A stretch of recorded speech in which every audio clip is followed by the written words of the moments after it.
Good news Bharat के YouTube channel में आप सभी दर्शकों का स्वागत है। मैं संजीव शर्मा और आइए देखते हैं गुड न्यूज़ भारत पर आजमगढ़ की कुछ खबरें फटाफट अंदाज में।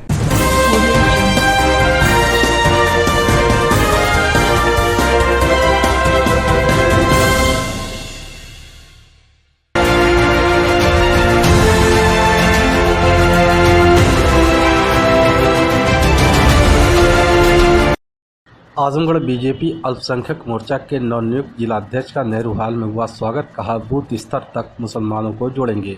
बता दें कि भारतीय जनता पार्टी अल्पसंख्यक मोर्चा के नवनियुक्त जिलाध्यक्ष इस्माइल फारूकी का नेहरू हॉल में जोरदार स्वागत किया गया।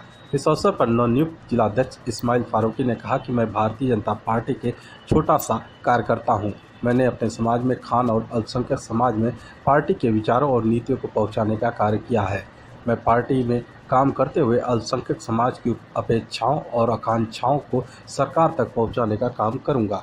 उन्होंने कहा कि अल्पसंख्यक समुदाय को यह आश्वस्त रहना चाहिए कि भारतीय जनता पार्टी में उनके हित हमेशा सुरक्षित हैं और उनके साथ कोई भी भेदभाव नहीं किया जाएगा।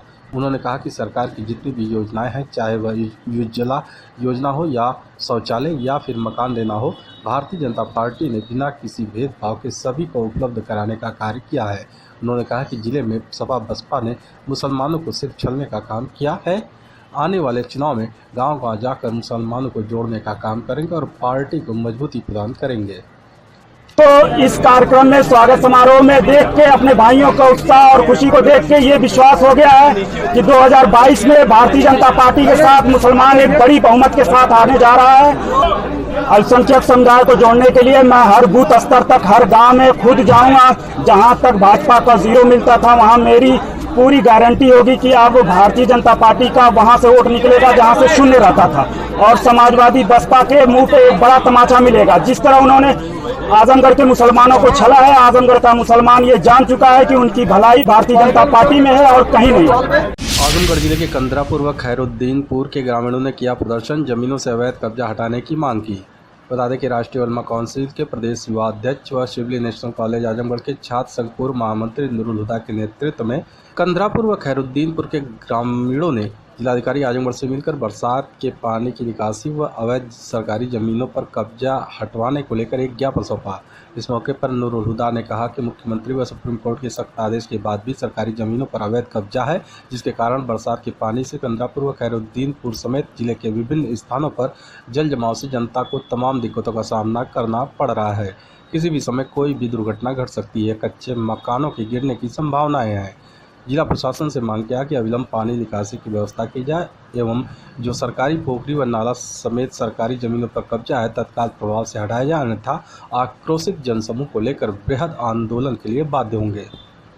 ये ग्राम कंदरापुर और ग्राम खैरुद्दीनपुर में जल जमाव की स्थिति है। वहाँ कंदरापुर में कुछ भूमाफिया हैं जो पोखरी की जमीन को पाट दिए हैं, सरकारी जमीन पे अवैध कब्जा कर लिए हैं, जिससे जल निकासी होना संभव नहीं है। वो जल निकासी की अविलंब प्रक्रिया को कराने के लिए आज जिलाधिकारी महोदय को एक ज्ञापन सौंपा गया है। और खैरुद्दीनपुर में भी जल का जमाव इतना है कि वहाँ पठन पाठन में भी दिक्कत हो रही है बच्चों को, और आने जाने में जनता की दुर्गति हो जा रही है। ये अगर जन समस्याओं पे अविलंब कोई निर्णय नहीं लिया गया तो जल्द ही हम लोग सड़क से लेकर के डीएम ऑफिस का घेराव करने के लिए मजबूर होंगे। सपा के महाराष्ट्र प्रांत के अध्यक्ष अबू हाशिम आजमी के बयान पर कांग्रेस प्रवक्ता ने किया पलटवार। बता दें कि जिला कांग्रेस कमेटी के प्रवक्ता ओमकार पांडे ने सपा के महाराष्ट्र प्रदेश अध्यक्ष अबू हाशिम आजमी के उस बयान पर कड़ी प्रतिक्रिया व्यक्त की, जिसमें उन्होंने कहा था कि कांग्रेस समाप्त हो गई है लेकिन उसकी ऐंठन नहीं गई। कांग्रेस प्रवक्ता ने कहा, शायद अबू हाशिम आजमी को यह पता नहीं है कि कांग्रेस पार्टी के जितने कार्यकर्ता सिर्फ महाराष्ट्र में हैं, सपा के उतने कार्यकर्ता पूरे देश में नहीं हैं। कांग्रेस की पूरे विश्व में एक अलग पहचान है। कांग्रेस सभी जाति धर्मों को पार्टी है। कांग्रेस जातिवादी राजनीति नहीं करती। कांग्रेस सत्ता के लिए अपने उसूलों सिद्धांतों से समझौता नहीं करती। कांग्रेस पार्टी ने बहुत उतार चढ़ाव देखे हैं। जब भी आमजन के साथ अन्याय हुआ, कांग्रेस पार्टी उनके साथ खड़ी रही और सड़कों पर उतरकर संघर्ष कर उन्हें न्याय दिलाने का काम किया। कोरोना काल में जब कांग्रेसी अपने जान की बाजी लगाकर लोगों की सहायता कर रहे थे, सपा के लोग बीजेपी सरकार के डर से कभी सड़कों पर नहीं दिखाई दिए। अबू हाशिम आजमी का आजमगढ़ गृह जनपद है, जब आजमगढ़ के लोगों के साथ अन्याय हुआ, कितनी बार उन्होंने आजमगढ़ जनपद के लोगों का दुख दर्द जाना, इसे जनता को बताना चाहिए। कांग्रेस एक विचारधारा है, विचारधारा कभी समाप्त नहीं हो सकती। आज़ादी की लड़ाई से लेकर आज तक कांग्रेस का इतिहास है। कांग्रेस के तमाम नेताओं ने देश के लिए शहादत दिए। सपा बताए देश के लिए सपा के कितने नेताओं ने शहादत दी। अबू हाशिम आजमी को कांग्रेस के इतिहास की शायद जानकारी नहीं है, इसलिए बौखलाहट में ऐसे बयान दे रहे हैं। 32 वर्षों में सपा बसपा कांग्रेस ने यूपी को बदहाल कर दिया। अब जनता इन सभी अवसरवादी राजनीतिक दलों को नकार रही है। 2022 के विधानसभा चुनाव में अखिल भारतीय कांग्रेस कमेटी की महासचिव प्रभारी उत्तर प्रदेश प्रियंका गांधी और उत्तर प्रदेश कांग्रेस अध्यक्ष अजय कुमार लल्लू विधायक के नेतृत्व में कांग्रेस पूर्ण बहुमत की सरकार बनाने जा रही है। कांग्रेस के बढ़ते जनाधार से बौखलाए सपा बसपा भाजपा के लोग उलझुल बयानबाजी कर रहे हैं। आजमगढ़ शहर के डाकघर के पास छुट्टा पशु से टकराई बाइक, अधेड़ की मौत। पुलिस ने शव पोस्टमार्टम के लिए भेजा। बता दें कि मेहनगर थाना क्षेत्र के नगर पंचायत वार्ड नंबर 3 का निवासी 45 वर्षीय कन्हैया उर्फ बेदी सोमवार को मोटरसाइकिल द्वारा किसी कारणवश जनपद मुख्यालय आया हुआ था। बीती रात वह काम निपटाकर वापस घर के लिए निकला। जैसे ही वह सिविल लाइन स्थित मुख्य डाकघर के पास पहुंचा, छुट्टा पशु से अनियंत्रित बाइक टकरा गई। हादसे में अधेड़ की मौके पर ही मौत हो गई। सूचना पर पहुंची शहर कोतवाली पुलिस ने शव को कब्जे में लेकर पोस्टमार्टम के लिए जिला अस्पताल भेज दिया। आजमगढ़ शहर के एक स्कूल में भारत विकास परिषद ने तीज महोत्सव कार्यक्रम का किया आयोजन। कार्यक्रम की शुरुआत भारत माता स्वामी विवेकानंद के चित्र पर माल्यार्पण और दीप प्रज्वलन के साथ हुआ। तत्पश्चात राष्ट्रगीत वंदे मातरम के साथ प्रारंभ हुआ। कार्यक्रम में मुख्य अतिथि के रूप में शिरकत करने पहुंची अग्रसेन महिला महाविद्यालय की प्राचार्या डॉक्टर निशा यादव ने तीज की महत्ता एवं सनातन धर्म में इसकी पृष्ठभूमि तथा परंपरा पर प्रकाश डाला। कार्यक्रम में मेहंदी प्रतियोगिता, थाल प्रतियोगिता, तीज ग्रीन ब्यूटी प्रतियोगिता आयोजित किया गया। मेहंदी प्रतियोगिता में प्रथम आंचल यादव, द्वितीय श्रेया मौर्य, तृतीय स्नेहा गुप्ता ने स्थान प्राप्त किया। तो वहीं थाल प्रतियोगिता में प्रथम काजल पांडे, द्वितीय पूजा निषाद व तृतीय अंशिका अग्रवाल प्राप्त की। तीज ग्रीन ब्यूटी प्रतियोगिता में प्रथम छाया अग्रवाल, द्वितीय आशा वर्मा, तृतीय डॉक्टर अलका सिंह ने स्थान प्राप्त किया। आजमगढ़ जिले के नेहला गांव के ग्रामीणों ने रंजिश में युवक को फंसाने का लगाया आरोप। एसपी से की शिकायत। पुलिस अधीक्षक कार्यालय पहुंचे महनाजपुर थाना क्षेत्र के नेहुला गांव के दर्जनों ग्रामीण शिकायती प्रार्थना पत्र लेकर पहुंचे। दिए गए प्रार्थना पत्र के माध्यम से ग्रामीणों ने बताया कि क्षेत्र के बकिया पेट्रोल पंप के पास देवसरन का छोटा पुत्र राजकुमार इलेक्ट्रॉनिक की दुकान चलाता है। बड़ा पुत्र देवकुमार वाराणसी में LLB की परीक्षा दे रहा है। गांव में विकास कार्यों में हुए घोटाले की जांच के लिए उसका बड़ा पुत्र आला अधिकारियों के यहाँ शिकायती प्रार्थना पत्र दिया है। इसी रंजिश को लेकर गांव के पूर्व प्रधान द्वारा पुलिस की मिलीभगत से उसके छोटे पुत्र के दुकान पर 2 आदमी भेजकर झोला रखवाया। कुछ ही देर बाद वहां पुलिस आ गई और झोले की जांच की तो उसमें असलहा व कारतूस मिला। इस बात को लेकर पुलिस ने उसके छोटे पुत्र राजकुमार को थाने उठा ले गई। सारे घटनाक्रम की वीडियो CCTV कैमरे में कैद है। ग्रामीणों ने एसपी को शिकायती प्रार्थना पत्र देकर मांग किया है कि जांच कर दोषियों के खिलाफ कार्रवाई की जाए और निर्दोष उसके पुत्र को रिहा किया जाए। तो हमारे पड़ोसी हैं, काना से वो दुकान किए हैं और उनको काना से फंसाने के लिए प्रधान और काना से बबलू सिंह और काना से दरोगा सुधीर पांडे, ये दोनों आदमी काना से जालसाजी से वो भतीजे के लोग फंसाए हैं। और साहब खाना से 2 लड़के आए, वहाँ पर कट्टा धरे और मुंह बांधे मोटरसाइकिल से, और एक बाद धर उसको बोले कि हमारा सामान ये देखिए, हम आ रहे हैं महनाजपुर से। और एक बाद साहब वो कहना से वो लड़का अपना मोटर गाछ था और जब बाद में कहना से वो 3 मिनट के बाद दरोगा पहुँचे वहाँ, 3 मिनट के बाद वहाँ कैमरा लगा साहब, और 3 बार पहुँचने कि उन लड़कन के कहना कि इसमें क्या है, कहना साहब हम उनका जानते हैं कि नहीं गए कहने महनाजपुर से होते, कहना उनको चीना नहीं, कहना साहब हम चिल्ली तना। फिर एक बाद में साहब वो अपन कहा कही नहीं कि दरोगा अपन कहना इसको खोलो, तो खोले लगने तो साहब वो कहना से उसमें 2 कट्टे सब्जी और जो कहना से मनोबलाक का खोखा उसमें था। आजमगढ़ जिले के गंभीरपुर स्थित राम जानकी मंदिर परिसर में अखंड रामायण पाठ के बाद भव्य भंडारे व जागरण का हुआ आयोजन। बता दें कि विकासखंड मोहम्मदपुर के गंभीरपुर बाजार स्थित यूनियन बैंक के पीछे राम जानकी मंदिर परिसर में बाजार वासियों के सहयोग से रविवार को अखंड रामायण पाठ की शुरुआत हुई। मंगलवार को हवन पूजन के उपरांत शाम को भंडारे का आयोजन किया गया, जिसमें क्षेत्र के सैकड़ों श्रद्धालुओं ने राम जानकी मंदिर में दर्शन पूजन के साथ ही प्रसाद के रूप में भोजन ग्रहण किया। मंदिर परिसर में जागरण का भी आयोजन किया गया था, जिसमें गायक कलाकार कुंदन मिश्रा और सूरज व पूजा दुबे ने एक से बढ़कर एक भक्ति गीत प्रस्तुत कर लोगों को भक्ति भाव में विभोर कर दिया। इस मौके पर मोहम्मदपुर ब्लॉक प्रमुख विजय कुमार विश्वकर्मा, विजय मिश्रा, पद्माकर मिश्रा, देवनाथ गुप्ता, अमरनाथ गुप्ता, प्रधान संतोष कुमार, संदीप सोनी, संजय गुप्ता, ब्रजेश गुप्ता, संतोष गुप्ता, निक्को गुप्ता, अनुज गुप्ता, विजय गुप्ता, डॉक्टर विनोद यादव, श्याम सुंदर सिंह, करुणाकर मिश्रा, राम सुधार सरोज, नसीम, राशिद शाह, फैसल समेत अनेक लोग उपस्थित रहे।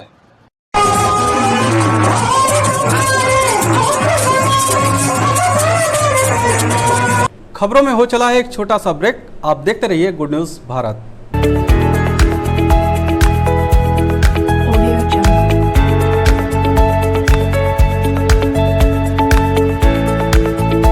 ब्रेक के बाद एक बार फिर से आपका स्वागत है और आइए देखते हैं आजमगढ़ की खबरें फटाफट अंदाज में।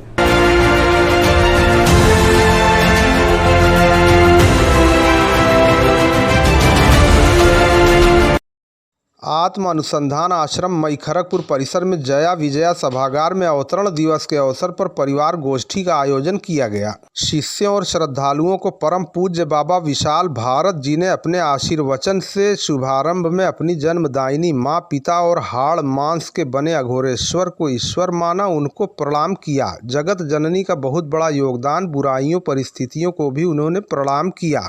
उन्होंने कहा, आत्मा का मूल गुण और धर्म होता है। शरीर के गुण धर्म को मर्यादित किया जा सकता है, आत्मा के गुण धर्म को मर्यादित नहीं किया जा सकता। यात्रा कोई अकारण नहीं होती। जिस यात्रा के लिए आया हूँ, यदि अपने लक्ष्य में सफल हो गए तो जनसंख्या का संतुलन बनने जा रहा है। उन्होंने कहा, कलयुग चल रहा है। साधु, महात्मा, सम्राट, ईश्वर सबका कुछ न कुछ दायित्व होता है। आज के समय में क्या है, गोपनीयता नाम की कोई चीज़ नहीं है। जो मेरे यहाँ आने के बाद भी दुखी है, किसी दूसरे से इलाज करावें। उन्होंने कहा, नश्वर संसार में सभी लोग कुछ न कुछ पद पाने की लालसा रखते हैं। मेरा कोई शिष्य नहीं है। शिष्य मुझे अपना गुरु बना ले तो हमने कहाँ मना किया है। उन्होंने कहा, कोई मुझे गुरु बनाएगा तो हमारे जैसा बनेगा। गुरु का एकमात्र कारण मोक्ष देना है। मोक्ष देने की क्षमता विरल गुरु को है।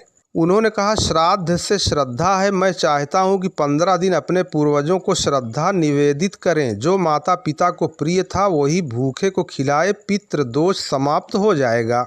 उन्होंने कहा, माता पिता सर्वोपरि हैं। माता पिता का स्थान गुरु और भगवान से भी ऊंचा होता है। जो अपने माता पिता की अवहेलना कर रहे हैं उनका क्या होगा। आशीर्वचन कार्यक्रम देर तक चलता रहा। इसके बाद सभी श्रद्धालुओं ने प्रसाद ग्रहण किया। कार्यक्रम को नरेंद्र सिंह, देवेंद्र सिंह, रामाधीन सिंह, कैलाश नाथ तिवारी, रमाकांत सिंह, शारदा सिंह प्रधानाचार्य, पूनम तिवारी, तहसीलदार सिंह, HD सिंह, डॉक्टर वंदना विद्यार्थी सहित अन्य लोगों ने भी संबोधित किया। इस अवसर पर संतोष कुमार पाठक, शमशेर सिंह, तरुण कुमार सिंह उर्फ गुड्डू, दिवाकर राय, बलवंत सिंह, ध्रुव सिंह, ऋषिकांत राय, राजेंद्र सिंह खन्ना, सर्वेश राय, श्याम सुंदर राय सहित अन्य लोग उपस्थित रहे। कार्यक्रम का संचालन प्रधानाचार्य रामनयन सिंह ने किया। सिकरौरा गांव तक जाने वाली सड़क की हालत बेहद खराब, ग्रामीण स्थानीय जनप्रतिनिधियों से नाराज। देवगांव जीवली रोड से सिकरौरा गांव तक जाने वाली सड़क की हालत इस समय बेहद खराब हो चुकी है। स्थानीय जनप्रतिनिधियों के खिलाफ लोगों में रोष देखने को मिल रहा है। बता दें, घनी आबादी के बीच से गए इस रोड की हालत ऐसी हो चुकी है कि मामूली बारिश में भी सड़क पर चलना दुश्वार हो जाता है और स्थिति नारकीय हो जाती है। जगह जगह बड़े बड़े गड्ढे, कीचड़ युक्त सड़क से आवागमन में लोगों को काफ़ी परेशानियों का सामना करना पड़ता है। आए दिन लोग गिरते रहते हैं। ऐसे में कई बार इसके मरम्मतीकरण के लिए मांग उठाई गई, मगर सालों बीत जाने के बाद भी इसे बनाए जाने की बात तो दूर, इसकी मरम्मत तक नहीं कराई गई। गाँववासियों ने बताया कि कोई विकास कार्य न होने से वो स्वयं को ठगा महसूस कर रहे हैं। गाँव की आबादी काफ़ी घनी होने के चलते गाँव में जाने वाली सड़कों पर छोटी छोटी कुछ दुकानें भी हैं, मगर अन्य सामान के लिए लोगों को देवगांव बाजार और गोसाईगंज बाजार का रुख करना पड़ता है। ऐसे में इस कीचड़ युक्त और जर्जर सड़क से लोगों को गुजरना मजबूरी बन चुकी है, जिसमें गिरकर कई लोग घायल भी हो चुके हैं। स्थानीय लोगों ने इसकी अविलंब मरम्मत कराए जाने की मांग की है। अच्छा, नाम बताइए। भीषण चौहान। पिता का नाम? धनेश्वर। कहाँ गांव है आपका? सिकरौरा। रोड कैसा नहीं बतावा? रोड तो बहुत खराब है। कितने साल से खराब है? अरे कई सालों से खराब है। तो बरसात में क्या हाल होला? बस लुगा उठाए के ऊपर जाल जला और जला वही में के। अच्छा, तो सही करने के लिए कोई आए थे? विधायक इधर आए नहीं, थे? अभी तक तो कोई नहीं आया। अच्छा, सालों से खराब है। तो मांग करते हैं आप इसको बनने की? बिल्कुल। ठीक। पुलिस ने 2 अदद अवैध तमंचा और एक 315 बोर के जिंदा कारतूस के साथ एक अभियुक्त को सकिया बकिया मेहनाजपुर से किया गिरफ्तार। मेहनाजपुर थाना के उप निरीक्षक अतीक अहमद मैं हमराह के मेहनाजपुर बाजार में मौजूद थे कि मुखबिर खास से सूचना मिली कि सकिया बकिया गांव में राम इलेक्ट्रॉनिक दुकान वाला राम कुमार पुत्र देवसरन अवैध तमंचा बेचता है और इस समय वो अपनी दुकान पर मौजूद है तथा उसके पास अवैध तमंचा और कारतूस है। जारी किए गए प्रेस नोट के अनुसार सूचना पर उप निरीक्षक अतीक अहमद ने उपरोक्त दुकान पर पहुंचकर रामकुमार की मौके पर तलाशी ली तो उसके पास से 2 अवैध तमंचा और एक जिंदा कारतूस 315 बोर बरामद हुआ। तमंचे के संबंध में कड़ाई से पूछताछ करने पर उसने बताया कि कुछ देर में दुकान बंद करके जाते समय वो रास्ते में इन दोनों तमंचों को बेच देता।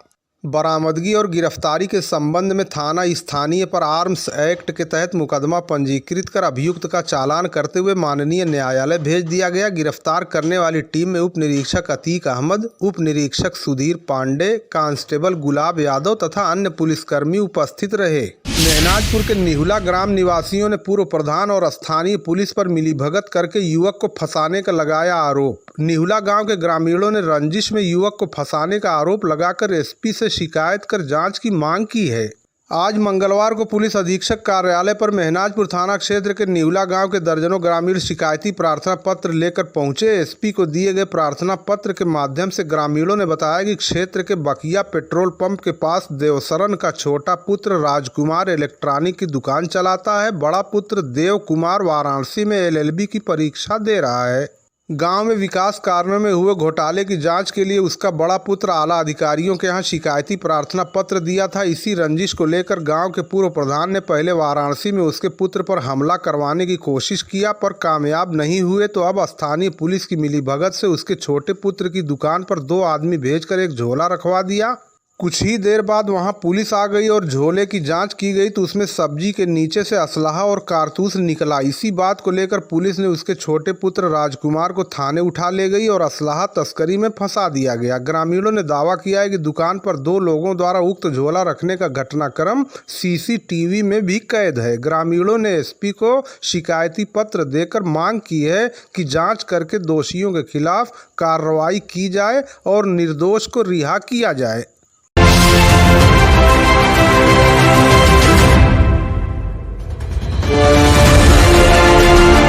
आजमगढ़ जिले में स्थित मां संतोषी धाम के बारे में जानकर आप भी हैरान रह जाएंगे। इसका निर्माण एक व्यक्ति द्वारा अपने ही हाथों से किया गया है और आगे भी मंदिर परिसर निर्माणाधीन है। यहाँ की देखरेख करने वाले पुजारी बलदेव सिंह चौहान अपने हाथों से ही मंदिर का निर्माण कर रहे हैं। जी हाँ, आजमगढ़ मुख्यालय से 15 किलोमीटर दूर स्थित बिलरियागंज बाजार से महाराजगंज वाले रोड पर स्थित गांव है लंगड़पुर, जहां मां संतोषी धाम व पंचदेव मंदिर है, जहां के पुजारी बलदेव सिंह चौहान है। उन्होंने इस मंदिर निर्माण की आधारशिला वर्ष 1978 में रखी और धीरे धीरे अपने हाथों से संतोषी माता के मंदिर का निर्माण किया। इसके साथ ही छोटी बड़ी कई देवी देवताओं की मूर्तियों की भी इन्होंने स्थापना की है। वर्तमान में बलदेव सिंह चौहान भारत माता मंदिर का निर्माण कर रहे हैं, जो प्रगति पे है। सबसे खास बात यह कि सभी निर्माण कार्य, चाहे वह मजदूरी करनी हो या फिर राजगीर मिस्त्री का काम या फिर रंगरोगन या बिजली की फिटिंग, सभी वे अपने हाथों से ही करते हैं, किसी का सहयोग नहीं लेते। वर्तमान में मंदिर परिसर में हर शुक्रवार को मां संतोषी के भक्त मां के दर्शन पूजन के लिए उमड़ते हैं। इस क्षेत्र में यह मंदिर काफी प्रचलित हो चुका है। अब आगे के निर्माण में धन की कमी महसूस हो रही है। पुजारी बलदेव सिंह चौहान ने मंदिर निर्माण के लिए लोगों से सहयोग की अपील किया है ताकि अधूरे कार्य को वे जल्द से जल्द पूरा कर सके। इस बात की जानकारी होने पर भाजपा जिला उपाध्यक्ष हरवंश मिश्रा मंदिर परिसर पहुंचे और पूर्ण सहयोग करने की बात कही। यदि आजमगढ़ में आप हैं तो एक बार मां संतोषी धाम जरूर जाइए और मंदिर की भव्यता को देखिए। जय मां संतोषी। क्या नाम है आपका? बलदेव सिंह चौहान। अच्छा, ये मंदिर आप कब से बना रहे हैं? मेरे साथ डाले 2/6/1978 शुक्रवार पर लिखल हो। उसमें सहयोग ना रहा लेकिन आते था नहीं तो बहुत प्रोग्राम में सवार हो गया। पावा बड़ा हाईवे भी जा चुका है। साहब हम जनता से चाहते हैं कि मंदिर का कुछ उधार हो जाए। 108 फुट का प्रोग्राम आपको बंद जाता है। इसमें थोड़ा बहुत सहयोग जनता देते रहे तो हम काम करते रहेंगे। यहाँ की जनता का ये सौभाग्य है कि एक ऐसे पुजारी, ऐसे माँ के भक्त ने जन्म लिया है, इतना बड़ा कार्य इन्होंने किया। और मैं आज आ करके और इस दिव्य प्रतिमा को देखने के बाद ये लगता है कि हाँ, इन्होंने इनका त्याग और परिश्रम किया है। और यहाँ की जनता और जितना हमारे सहयोग से होगा मैं इनकी मदद करूँगा और लोगों से आग्रह भी करूँगा कि आकर के इस मंदिर के जीर्णोद्धार के लिए आगे हाथ बढ़ाएं, इनकी मदद करें और इस मंदिर को पूर्ण रूप देने का